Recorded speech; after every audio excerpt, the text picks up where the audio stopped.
Bora lá. Pois é, professor, até o Orlando, ele foi no Twitter, ele disse um negócio interessante, que é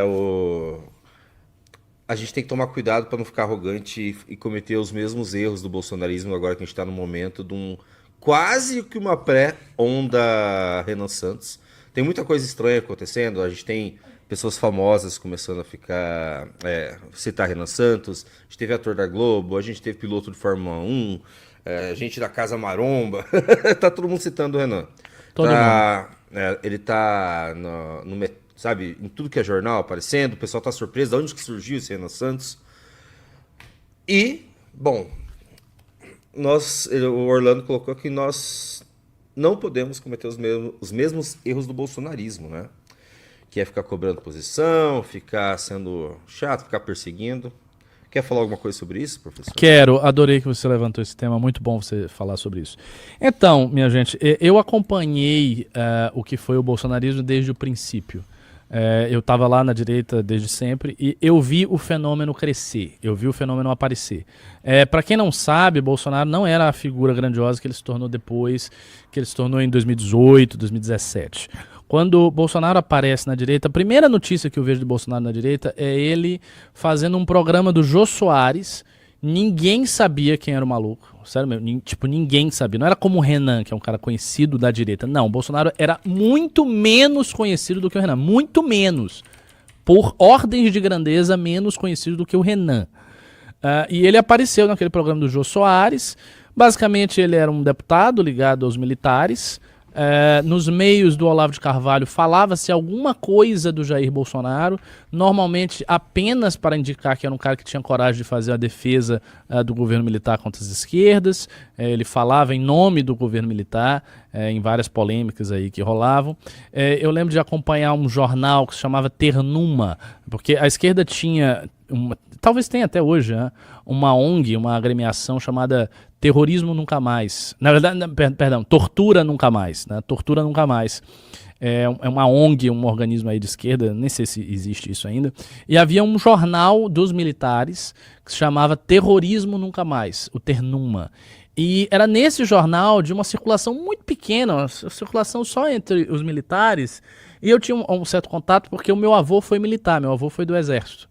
Ele foi do Exército Brasileiro, lutou inclusive aqui em São Paulo, ele foi também um dos capitães ali do regime militar, então era um cara do Exército.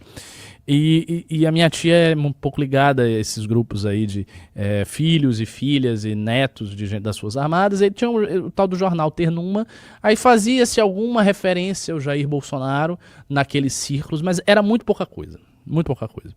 Depois dessa fase, ele começou a adquirir uma certa notoriedade quando ele polemizou com a Luciana Gimenez e depois quando ele polemizou com a Maria do Rosário, né? Vocês devem lembrar daquele famosíssimo vídeo dele com a Maria do Rosário, ele gritando lá com a Maria do Rosário a respeito de uma lei sobre o Champinha, em que ele estava defendendo aí uma postura mais dura em segurança pública contra criminosos, ela não, e eu sei que no final da discussão lá ele disse, você não merece nem ser estuprada, não sei o que, aquilo ali deu uma polêmica grande.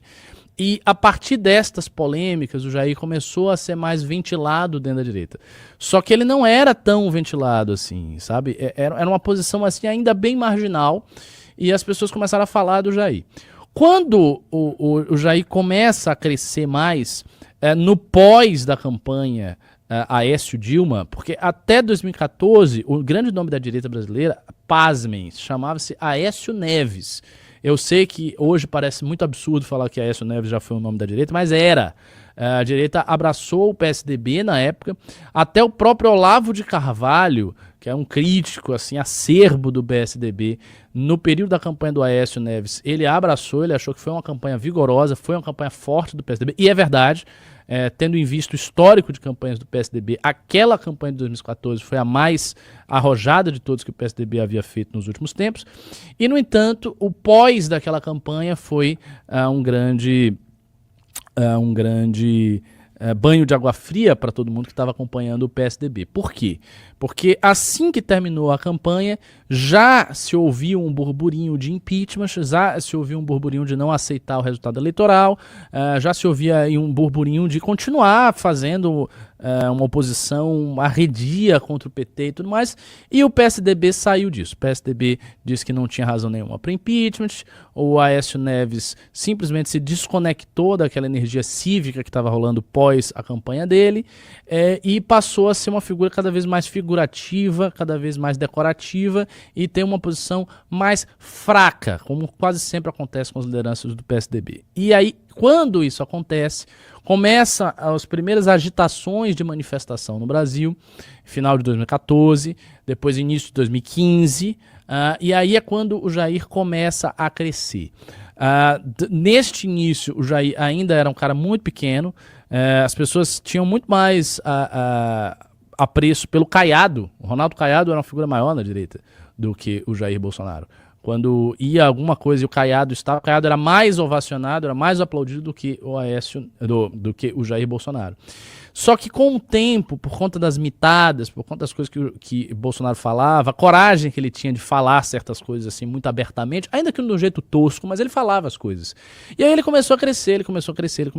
Quando começa este crescimento, aí vem o fenômeno da militância bolsonarista, que era uma militância que, sob certos aspectos, lembra muito vocês, beleza?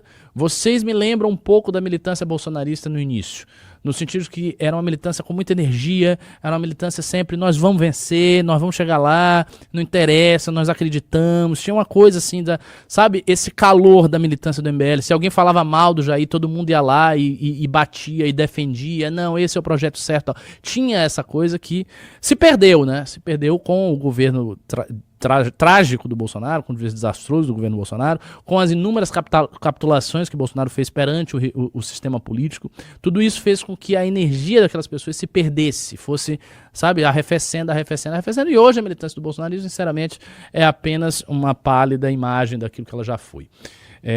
Nós somos menores, mas nós somos muito mais enérgicos, nós estamos muito mais, entendeu, com tesão, como gosta de dizer o Renan, do que os bolsonaristas, é a verdade. E aí surge essa militância bolsonarista, só que ela surge num jeito muito desagradável. Por quê? Porque ela não só se limitava a defender o Jair. O que vocês têm que fazer com o MBL, vocês têm que defender mesmo. Ela começava a encher a paciência de todo mundo. Então, se aparecia alguém que tinha dúvidas sobre, eu devo votar no Jair, ou no Amoedo, ou no Jair, ou em fulano de tal, as pessoas simplesmente alopravam essas pessoas. E elas vinham com muita agressividade, sabe? Xingando, atacando. Então, parecia um enxame de gafanhotos, entendeu? E isso já na época me soava muito...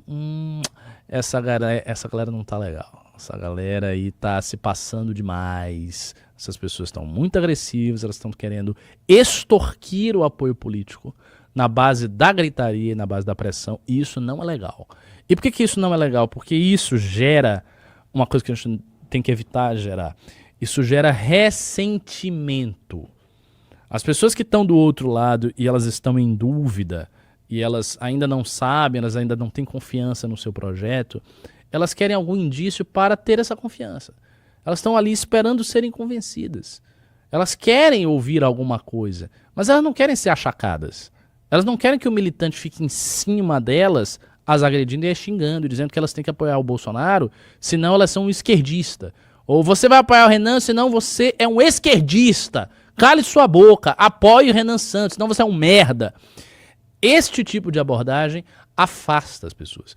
E veja, muitas dessas pessoas que tinham ressentimento apoiaram o Bolsonaro. No final das contas, a pressão foi tão grande que elas apoiaram o Bolsonaro. O problema é que elas apoiaram o Bolsonaro, gerando no coração delas um rancor pessoal contra tudo aquilo, um ressentimento. E isso foi muito ruim, porque muitas dessas pessoas depois se afastaram do bolsonarismo, muitas dessas pessoas aguardam que o bolsonarismo se destrua para elas se vingarem. Saibam disso, tem muita gente que tem assim, sentimentos de vingança camuflados em relação ao Bolsonaro, que não estão utilizando esses sentimentos, porque o Bolsonaro camuflado ainda é muito não forte. Sou. O meu sentimento de vingança com o Bolsonaro não é camuflado. Então, o seu sentimento... Porque você tá no MBL, mas tem uma galera que não tá no MBL, que tá ali, que tá nos círculos, mas que tem esse sentimento. Então a gente não tem que fazer a mesma coisa. Nós temos que convencer as pessoas com calma. E se alguém se mostra recalcitrante a votar no Renan ou a abraçar o nosso projeto, deixa a pessoa. Ela vai chegar. Ela tem um momento. Cada um tem o seu momento.